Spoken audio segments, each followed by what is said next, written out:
کیا آپ جانتے ہیں جب آپ کی آنکھیں بند ہوں گی اور لوگ آپ کو قبر میں اتار دیں گے تو پھر کیا ہوگا؟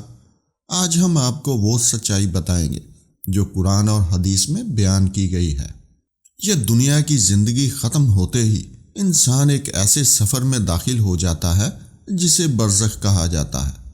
اللہ تعالیٰ فرماتا ہے کہ جب ان میں سے کسی کو موت آئے گی تو وہ کہے گا کہ اے میرے رب مجھے واپس بھیج دے، اور ان کے پیچھے اس دن تک پردہ ہے جب تک کہ وہ دوبارہ زندہ نہیں کیے جائیں گے، یعنی موت کے بعد قیامت تک ایک پردہ، ایک عالم ہے، اور وہی قبر ہے۔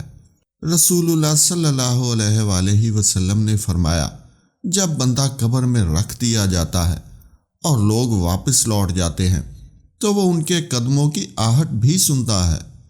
پھر اس کے پاس 2 فرشتے آتے ہیں، اسے بٹھاتے ہیں۔ ان فرشتوں کے نام ہیں منکر اور نکیر۔ ان کی آواز سخت، آنکھیں ہیبت ناک اور انداز خوفناک ہوتا ہے۔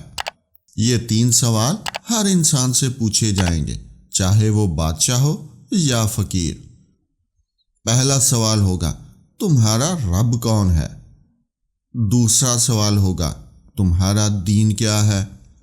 تیسرا سوال ہوگا، اس انسان یعنی حضرت محمد صلی اللہ علیہ وآلہ وسلم کے بارے میں تم کیا کہتے تھے؟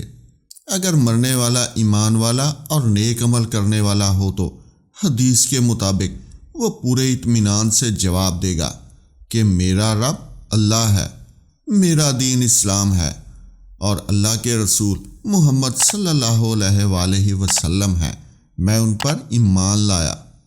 فرشتے کہیں گے تم نے سچ کہا، اور پھر قبر کشادہ کر دی جائے گی۔ جنت کی طرف ایک دروازہ کھول دیا جائے گا، جنت کی ٹھنڈی ہوا اور خوشبو آئے گی۔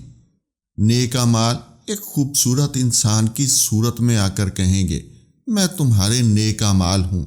رسول اللہ صلی اللہ علیہ وآلہ وسلم نے فرمایا، اس کی قبر قیامت تک جنت کے باغوں میں سے ایک باغ بن جاتی ہے۔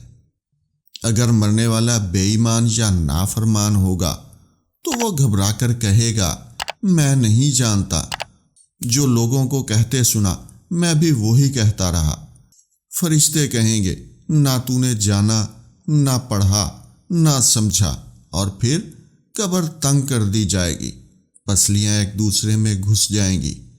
جہنم کی طرف دروازہ کھول دیا جائے گا، آگ کی گرمی اور دھواں آئے گا، برے اعمال بدصورت شکل میں سامنے آئیں گے۔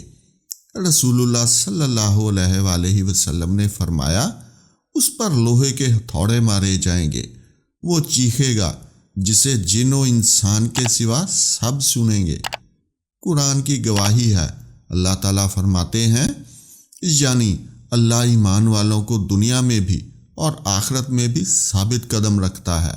یہی ثابت قدمی قبر کے سوالات میں کام آتی ہے۔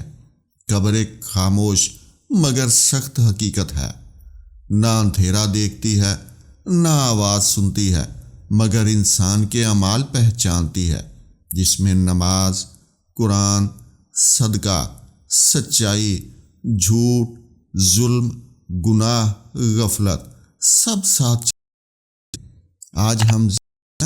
آج ہمیں موقع دیا گیا ہے، کیونکہ قبر میں نہ توبہ ہوگی، نہ نماز، نہ دوسرا موقع۔ وہاں صرف سوال ہوں گے اور ہمارے اعمال ہوں گے۔ اب فیصلہ ہمارا ہے۔ اللہ ہمیں قبر کے عذاب سے بچائے، آمین۔